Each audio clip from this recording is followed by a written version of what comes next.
Hello guys, how are you all? I hope you all are good and fine. So today we start with a new topic that is tissue. Okay, so tissue एक multicellular organism में बहुत सारे sales होते हैं. Okay, अगर हम बात करेंगे एक मल्टीसेलुलर ऑर्गेनिज्म में number of cells are there, लेकिन अगर सिंगल सेल की बात करेंगे तो ओनली अ सिंगल मीन्स आपको पता है कि जो सेल होता है वो दो टाइप्स के होते हैं. ओके, सेल होते हैं दो टाइप्स के, एक होता है यूनिसेलुलर और एक होता है मल्टी सेलुलर. ओके, सो जो यूनिसेलुलर होता है उसमें एक सिंगल सिर्फ एक सेल होता है, लेकिन जो मल्टी सेलुलर सेल होता है उसमें मैनी सेल्स होती हैं. जैसे कि बेस्ट एग्जांपल अगर हम बात करेंगे तो हमारी ह्यूमन बॉडी, इसमें ये एक एग्जांपल है human cell, multi cellular organism का. Okay, each of this cell is specialized to carry out a function. हर एक सेल जो होता है वो हर एक सेल अपने अपने फंक्शन के लिए स्पेसिफिक होता है और हर एक स्पेशलाइज्ड फंक्शन टास्क परफॉर्म करता है. ओके, सो जो ग्रुप ऑफ डिफरेंट सेल्स होते हैं वो एक कॉमन फंक्शन परफॉर्म करते हैं और उनको ही हम कहते हैं टिश्यू. मीन्स एक टाइप के सिमिलर टाइप के जो सेल्स हैं जो कॉमन फंक्शन परफॉर्म कर रहे हैं वो मिलकर क्या बनाते हैं टिश्यू, एक प्रॉपर टिश्यू. ओके, जो एक फंक्शन के लिए एक्ट करता है. सो ये अगर देखा जाए कि ये टर्म टिश्यू किसने दिया था, तो term tissue was given by Bichat in 1972. Now blood phloem muscles, ये जितने भी हैं सारे all are examples of the tissues. And if you talk about plants and animal then their body are made up of different type of tissue because plants and animal both are multicellular organisms. Okay, now next we'll discuss about the meristematic tissue, first type of tissue. Here some tissue in plant जो कि divide होते हैं throughout the life.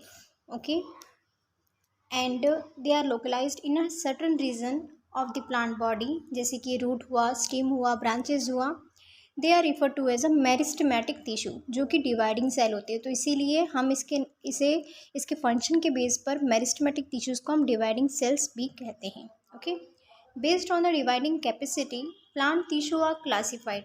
जो plant tissues होते हैं वो दो part में डिवाइड किए गए हैं. उनकी कैपेसिटी ऑफ डिवाइडिंग मतलब किस तरह से वो डिवाइड कर सकते हैं, कब तक डिवाइड कर सकते हैं, तो उसके बेसिस पे जो ये प्लांट टिश्यूज़ है उनको दो क्लासिफिकेशन किया गया है. पहला तो है आपका मेरिस्टेमेटिक टिश्यू और दूसरा होता है परमानेंट टिश्यू. मीन्स जो डिवाइडिंग होते रहते हैं उनको मेरिस्टेमेटिक टिश्यू कहा जाता है और जो परमानेंट टिश्यूज़ हैं ओके वो डिवाइड नहीं होते एक प्रॉपर टाइम के होने के बाद, तो वो कहलाते हैं permanent tissue.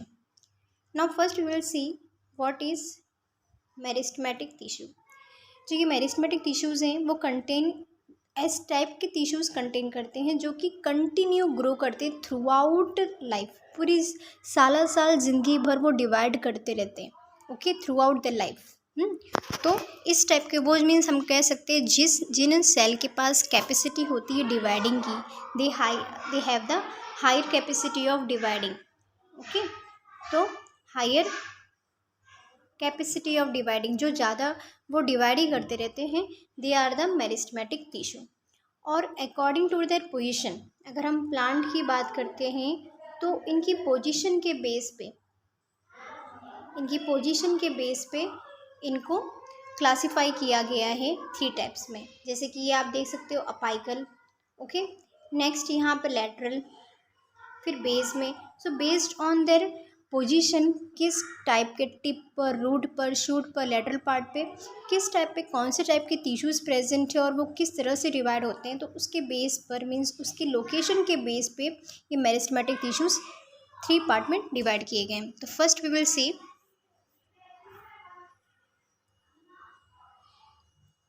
First is as you can see जो टिप होता है हमारा, ये हमारा टिप है.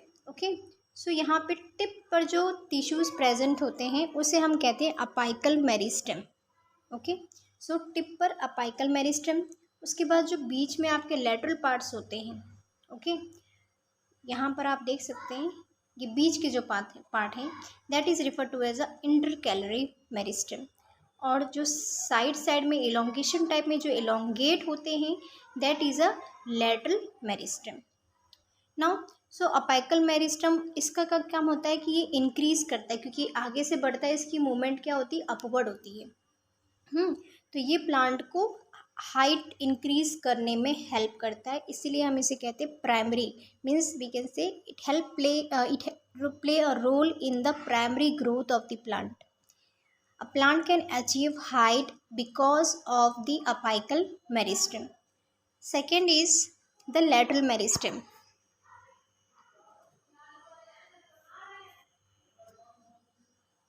Second is lateral meristem. It causes an increase in the width. Now you can see the lateral meristem, as we have seen in the part, that this, you can see the sided part contain of the lateral meristem tissues, and what play role, so they help in increase in the width, means इसकी जो width होता है, जो diameter होता है, क्योंकि इस तरह से ये इंक्रीज, यहाँ से भी इंक्रीज होता है, यहाँ से भी इंक्रीज होता है, as you can see in the figure.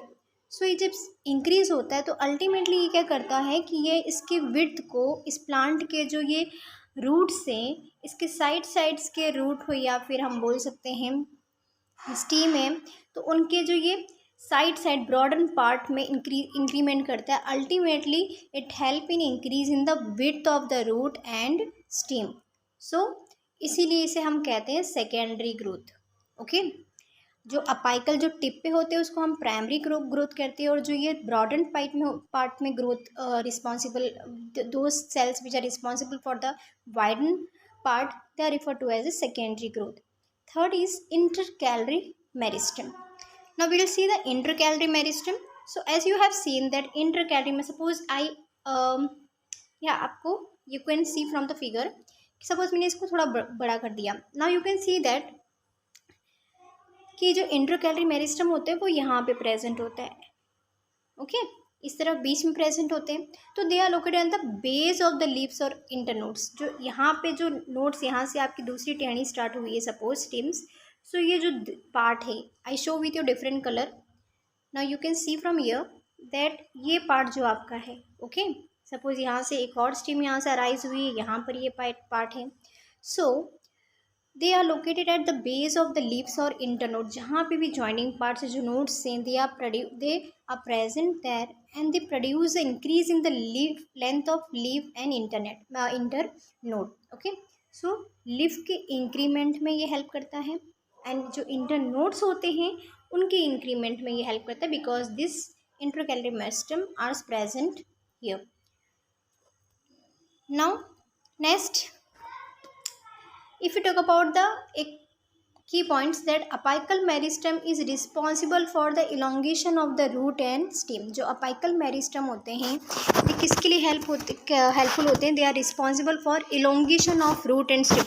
सिर्फ क्योंकि जो apical है ये सिर्फ टिप जो शूट पे होता है यहीं पे प्रेजेंट नहीं होता है, ये जितने भी टिप हैं, means from the shoot also, from the root also. Suppose if I talk about this, ये आपका ओके, सपोज ये छोटा सा प्लांट है, okay, and so here it is tip, and simultaneously suppose this is a soil and here also there are the tips. So here you can see the here tips at the tip of the root also, means anywhere where is a tip of the plant, these apical meristems are present. So they are responsible for the elongation of that root, because they are dividing, to ultimately they causes the elongation. The cell goes on dividing and ultimately the plant achieve their growth. Okay, so if apical meristem is cut, suppose you cut from here, okay, you cut it from here, and so or damaged part of the plant will stop. Okay, getting it? So if the apical meristem is cut or damaged, the growth of the plant will be stopped. अगर यहाँ पे कुछ problem आ गई, यहाँ पे sales खराब हो गए, okay, you have cut it, so from here only that growth of the plant will be stopped, because the apical meristem, okay, they contain the cells, those are dividing cells. So ultimately you are cutting the dividing cells, so that the growth of the plant will be stunted there only. Now next we will see permanent tissues. Permanent tissues do not have the capacity to divide, okay, because from the name only they achieve the proper height. Like if we talk about the plant animals, like we from the childhood we keep on growing, and after the 20th 18th sometime 19th, after the sexual maturity, we stop our growth. Our cells stops growing, means dividing. Ultimately we stops. So same way in plant also, the cells at there is a some age where cells stop their dividing capacity, means they lose their dividing capacity, and thus they they get converted into the permanent tissue. Okay, now here permanent tissue do not have the capacity to divide, they lose their dividing capacity. Now, so here you can see from the cells formed by meristematic tissue, जो cells meristematic tissue से बने होते हैं, take up the specific roles, isn't it, वो कुछ roles perform करते हैं, and they lose the ability to divide. और इसकी वजह से क्या होता है कि वो अपनी जो कैपेसिटी होती है डिवाइडिंग की, वो अपनी खो देते हैं। This give rise to the permanent tissue, इसको वो क्या, इससे क्या हो जाता है, वो परमानेंट, वो जो पेरिस्टेमेटिक टिश्यू थे वो किस में कन्वर्ट हो जाते हैं, परमानेंट टिश्यू में कन्वर्ट हो जाते हैं। और इस प्रोसेस को हम कहते हैं डिफरेंशिएशन। ओके, जब मेरिस्टेमेटिक टिश्यू अपनी प्रोसेस जो डिवाइडिंग कैपेसिटी है उस पावर को खो देता है और वो कन्वर्ट हो जाता है परमानेंट टिश्यूज़ में, तो इस प्रोसेस को we say that the differentiation. Okay, now so this are group into category, इसको दो कैटेगरी में डिवाइड किया गया है। फर्स्ट है आपका simple permanent tissue. So let us see, they are made up of one type of cell. जो simple होते हैं, नाम से ही सिंपल है, मीन्स वो सिर्फ एक प्रकार के सेल से बने होते हैं, सिंपल परमानेंट टिश्यू। और इनके थ्री टाइप्स, इसमें भी सब थ्री टाइप्स हैं सिंपल परमानेंट टिश्यूज़ के, लेकिन ये एक ही प्रकार के बने होते हैं, एक ही टाइप के सेल, मतलब एक टाइप के सेल से बने होते हैं। Okay, now so first will see, जो सिंपल परमानेंट टिश्यूज़ में पहला आपका फर्स्ट है सिंपल परमानेंट टिश्यूज़ है। ओके, सिंपल, ये सिंपल परमानेंट टिश्यूज़ हैं, उसमें पहला है parenchyma. Parenchyma, this cell contain the chlorophyll. जो पेरेन्काइमा सेल्स होते हैं उनके अंदर क्लोरोफिल पिगमेंट प्रेजेंट होता है, जिसकी वजह से प्लांट जो होता है वो ग्रीन कलर का होता है। ओके, तो पहला हमें याद रखना है कि जो सिंपल परमानेंट टिश्यूज़ होते हैं वो तीन प्रकार के होते हैं। उसमें पहला है आपका पेरेन्काइमा, दूसरा है कोलेनकाइमा, तीसरा है स्क्लेरेन्काइमा। जो पेरेन्काइमा होता है उसके अंदर ग्रीन पिगमेंट प्रेजेंट होते हैं और इस पिगमेंट को वी से the chlorophyll. Now so it is called as, because of the parenchyma, it is this type of cell is called as a chlorenchyma because of the chlorophyll present in that plant. Okay, then it perform the photosynthesis, because any plant that having the chlorophyll, you all know that perform the photosynthesis process. Okay, because chlorophyll pigment having the capacity to synthesize the food in their body. So the parenchyma tissue which contain large cavity, they are called as the parenchyma. Now under the parenchyma only, those tissues which contain large capacity, okay, large vacuoles we can say that, so large air cavities present, so that type of parenchyma are referred to as a parenchyma. Okay, then all aquatic plants like hydrophytes, we all know that all the aquatic plants, what they are present in the water, and because of that they are referred to as a hydrophytes, have air cavities. Okay, so ultimately we can say this parenchyma where we see in the hydrophytic plants, and it gives them buoyancy to float on the surface of the water. Examples we can consider the hydrilla. Okay, so that is a parenchymatic plant. Then second is a collenchyma. Now if we talk about the collenchyma, it provide mechanical support and flexibility to the plant. Okay, so लचीलापन जो plant में मिलता है उसकी टहनियाँ, कुछ plants हम देखते हैं बहुत ही फ्लेक्सिबल होते हैं, वी कैन अल्टीमेटली मोड़ते भी हैं, then also it doesn't get break. Okay, so that is because of one type of tissue that is present, that is referred to as a collenchyma. Okay, so this collenchymatic tissue, what it provide to the plant, that it provide the mechanical support and the flexibility to the plant. Now next, third one is a sclerenchyma. The cells of the sclerenchyma tissues are dead. जितनी भी जो heart suppose from the figure you can सी ये आपका tree है, okay. तो जो hard covering है, जो ब्राउन पार्ट, जो हस्क पार्ट है, okay, so this is made up of the sclerenchyma, it is made up of the sclerenchyma. और ये जो होता है ये डेड सेल से बना होता है, मरे हुए सेल से बना हुआ होता है, इसमें कोई भी प्रोटोप्लाज्म प्रेजेंट नहीं होता है, okay. So the cell walls of sclerenchyma are very strong and thickened due to the presence of the lignin. So one substance that is present over here is lignin, and which make them strong and thick. Okay, so lignin is responsible for the strong and thick, and such cell walls are called as a lignified cell wall. Okay, now suppose example we can consider the husk of the coconut is made up of sclerenchymatic tissues and it is present in the mesocarp of the fruit and yield coir. So this is a well known fiber that is used for mats, ropes, brushes, all these things that you use in your household domestic purposes, that is made up of the sclerenchymatic tissues. Okay, I hope you are getting it. Now next we will move on. So now next we will discuss about the complex permanent tissue. Till now we were discussing about the simple permanent tissue. Now we will move to the permanent, that is a complex permanent tissue. Now here they are made up of the more than one type of cell and which coordinate to perform a common function. So there are two types of the common complex permanent tissue, that is one is xylem and second is a phloem. Now first, so लेकिन now you have to remember simple permanent tissue that is made up of only one type of cell, isn't it? And in that only we had seen the parenchyma, chlorenchyma, sclerenchyma. Okay, now here complex permanent tissue, from the word only complex means many of the cells are present and they constituting the functions.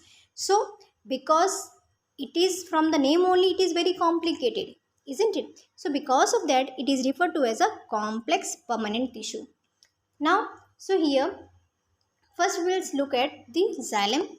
Now xylem consists of 4 types of cell. xylem किसके बने होते हैं? 4 types cell के बने होते हैं. Now इसमें पहला है आपका tracheid, vessels, xylem parenchyma and xylem sclerenchyma. Okay, 4 types of cell is present. This question is very important. From this means we can see from this point it is very important, it comes to in many of the exams. So you have to remember that xylem consists of tracheids, vessels, xylem parenchyma and xylem sclerenchyma. Now जो tracheids, vessels and xylem sclerenchyma होते हैं ये सारे मरे हुए होते हैं. Okay, they are dead. And सिर्फ एक इसमें जो होता है xylem parenchyma वो लाइव होता है. सो जो ट्रैकिड्स होते हैं, वेसल्स होते हैं, xylem sclerenchyma होते हैं, ये सारे मरे हुए होते हैं. And because of the pigment, अभी हमें आगे डिस्कस किया था, यहाँ इस टाइप के सेल में क्या प्रेजेंट होता है, कौन सा लिक्विड, तो लिग्निन और एक लिग्निफाइड बॉल ये क्रिएट करता है. ओके, एंड इसकी वजह से ये प्रोवाइड करता है एक मैकेनिकल, बाहरी तरीके से सपोर्ट प्रोवाइड करता है, mechanical support to the plant body. Okay, now xylem is responsible, किसके लिए रिस्पॉन्सिबल होता है? मेन फंक्शन इसका वाटर ट्रांसपोर्टेशन का होता है, मिनरल ट्रांसपोर्ट करता है, रूट से लेकर, जड़ों से लेकर पूरे different parts of the plant तक. Okay, now next will see that is phloem. Phloem consist of sieve tubes. इसके भी कितने एलिमेंट्स हैं? इसके भी 4 एलिमेंट्स है. लाइक जैसे हमने डिस्कस किया था, xylem में ट्रैकिड थे, वेसल्स थे, xylem parenchyma थे, xylem sclerenchyma थे.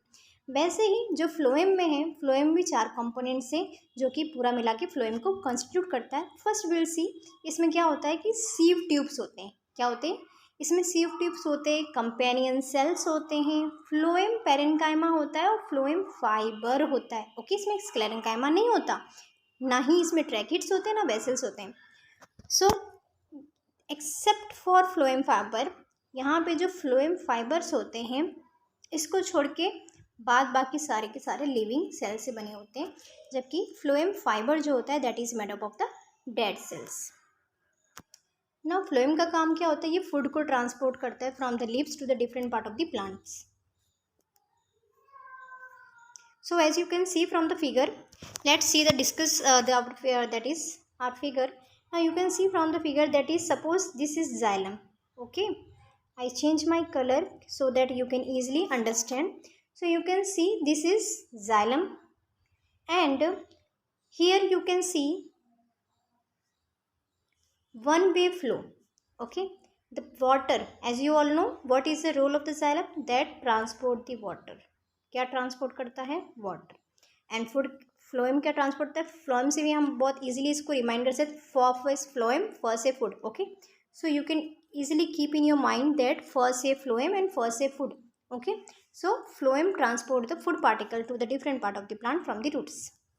Now xylem one way transport होता है यहाँ पे. Okay, only one direction means it is a unidirectional. One way को हम क्या बोलते हैं? Unidirectional. No end walls, here no walls are present. Remember, यहाँ पे कोई वॉल्स प्रेजेंट नहीं होते हैं. ओके, जबकि हम फ्लोएम में बात करेंगे, ये टू वे डायरेक्शनल होते हैं. जो फ्लोएम होता है, फर्स्ट से फ्लोएम फर्स्ट से फूड, यहाँ पे दो डायरेक्शनल होते हैं. मीन्स ये बाई डायरेक्शनल होता है. कैसा होता है? By directional. Okay, and walls with perforation. Perforation का मतलब क्या होता है कि इसमें छोटे छोटे छिद्र मतलब होल्स प्रेजेंट होते हैं, जिसकी वजह से वाटर जो होता है ना वो बाहर भी निकल आता है. ओके, तो परफोरेटेड शीट होती है. ओके, सो यहाँ पे एंड वॉल्स में परफोरेटेड शीट प्रेजेंट होती है, जिसकी वजह से सर्कुलेशन होते रहता है और यहाँ पर फूड और वाटर ट्रांसपोर्ट होते हैं. Now next we will see, now we will see the epithelial tissues. Okay, now we are going to discuss the epithelial tissues in plant in animal tissues. Okay, epithelial tissues किस प्रकार के होते हैं animals में? तो आपको पता है कि जो ब्लड्स होते हैं, ब्लड्स, मसल्स, ये क्या है? ये सारे एग्जाम्पल हैं टिश्यूज़ के जो कि हमारी बॉडी में पाए जाते हैं. ओके, ब्लड्स, मसल्स, ये सारे दे कंस्टिट्यूट आवर बॉडी. सो यहाँ पे जो टिश्यूज़ होते हैं वो एक प्रकार की पूरे बॉडी में नहीं होते, क्योंकि हमें पता है कि जो हमारी बॉडी है, our body is a multi cellular organism, isn't it? Means it is made up of the multi cell, and because of that there are 4 types of cells. Means we can see the 4 types of tissues. Okay, they form the they are present in our body. So first is the epithelial tissue. Okay, now epithelial tissue, second we will discuss one by one. First let us see the name: epithelial tissue, muscular tissue, connective tissue, nervous tissue. Okay, now next is, first is epithelial tissue. So here epithelial tissues are found in outer layer of the skin.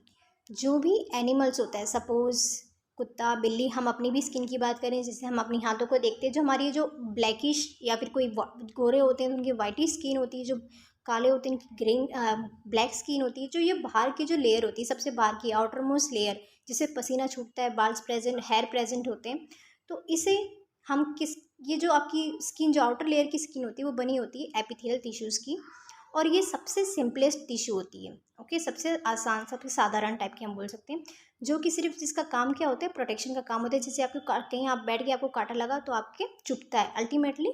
सो ये protective एक tissues होते हैं जो आपको protection provide करते हैं.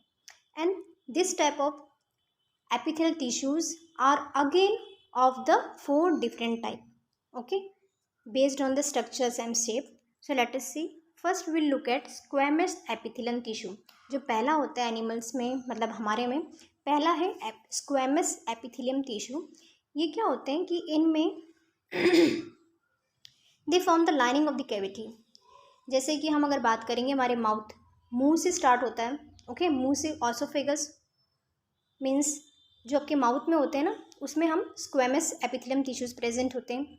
उसके बाद ऑसोफेगस होता है, जो आपका फूड पाइप होता है, खाना आप खाते हो मुंह से और फिर स्टमक में जाता है, तो ये ऑसोफेगस जो पाइप होता है उसमें भी आपका स्क्वेमस एपिथेलियम टिश्यू प्रेजेंट होता है. Nose, pericardium, alveoli for the exchange of the gases and blood vessels. So all this contain the squamous epithelial tissue and also perform the covering of the tongue and the skin.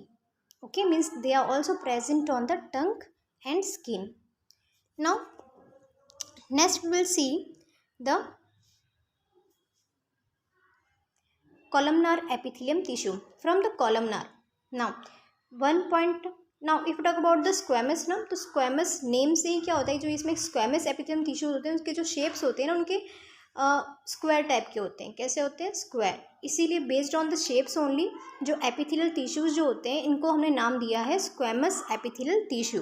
Okay, जो कि mouth में, oesophagus में, pericardium में, alveoli में और blood vessels में present होते हैं। तो ये स्क्वायर शेप्स के होते हैं और सिंपल होते हैं, मीन्स एक ही लाइनिंग होती है इनकी, इसीलिए इनको हमने नाम दिया है स्क्वेमस एपिथेलियम टिश्यू।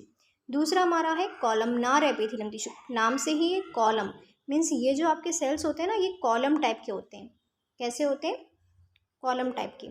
ओके, तो ये इस वजह से कॉलम कॉलम इसमें प्रेजेंट होते हैं, इसके लिए हमने इनको नाम दिया है कॉलमनार टिश्यू। और ये क्या होते हैं कि ये कहाँ पे प्रेजेंट होते हैं, तो ये बनाती हैं, अब इनर लाइनिंग बनाते हैं स्मॉल इंटेस्टाइन का और स्टमक का।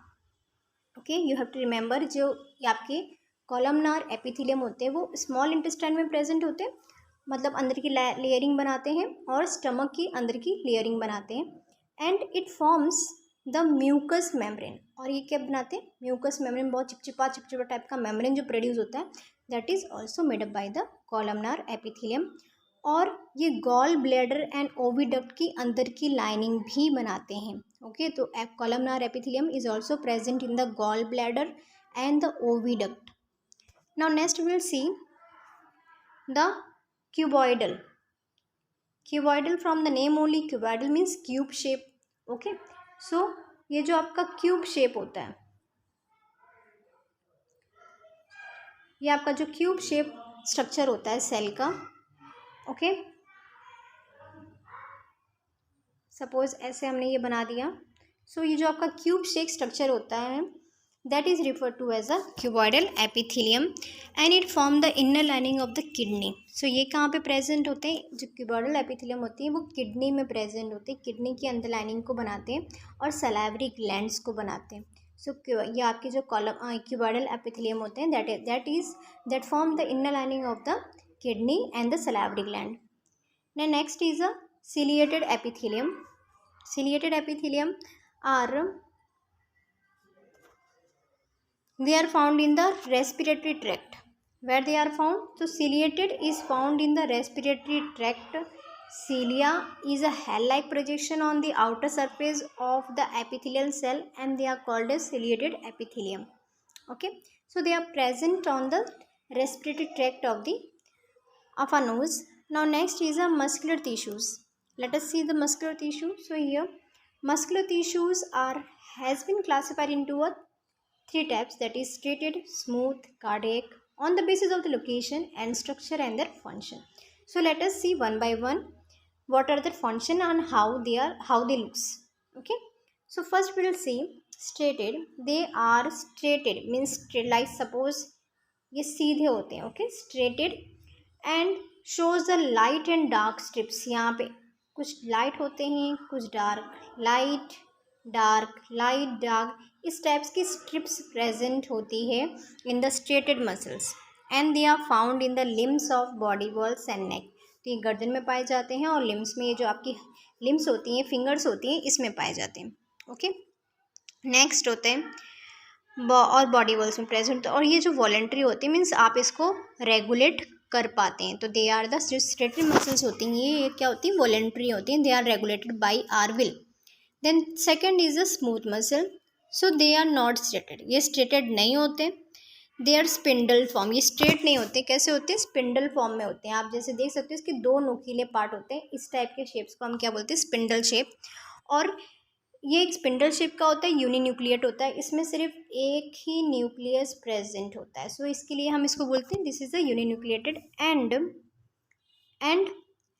दे are found in the wall of the tubular organ, जैसे कि स्टमक, इंटेस्टाइन, ब्लड वेसल्स. हाँ, so they are present in the stomach, intestine, blood vessels and they are involuntary because they are not regulated by our will power and thus they are referred to as a involuntary. इसको हम regulate नहीं कर पाते हैं. Okay, then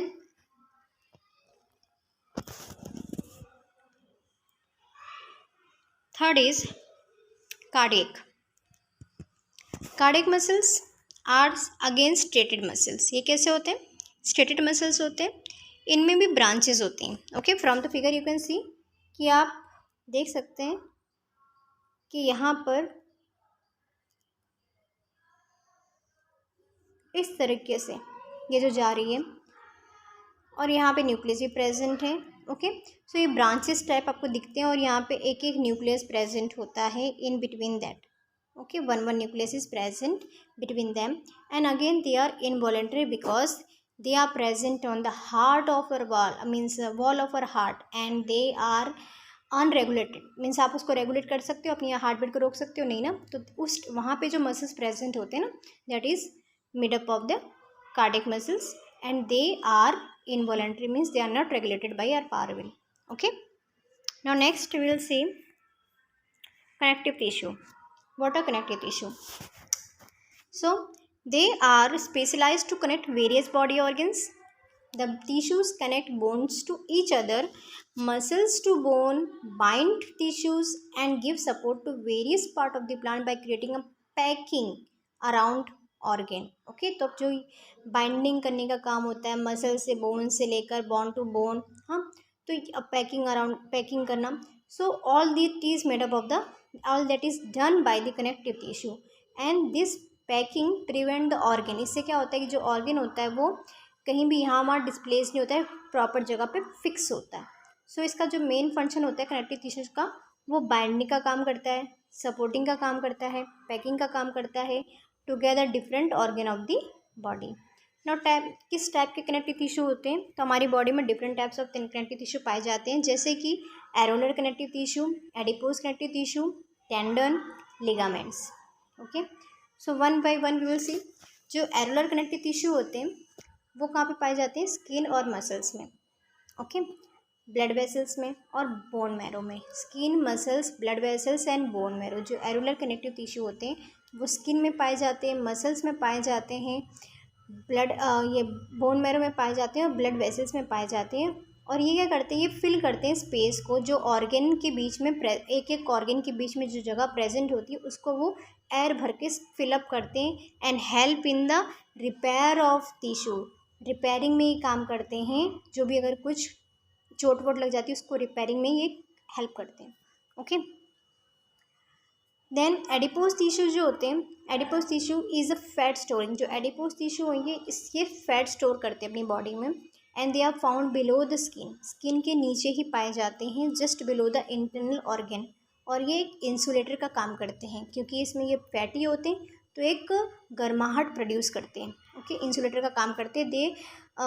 they stop, means जो बाहर का atmosphere का वो होता है उसको वो गैसेस पास ऑन नहीं होने देते हैं ultimately, that as a insulator.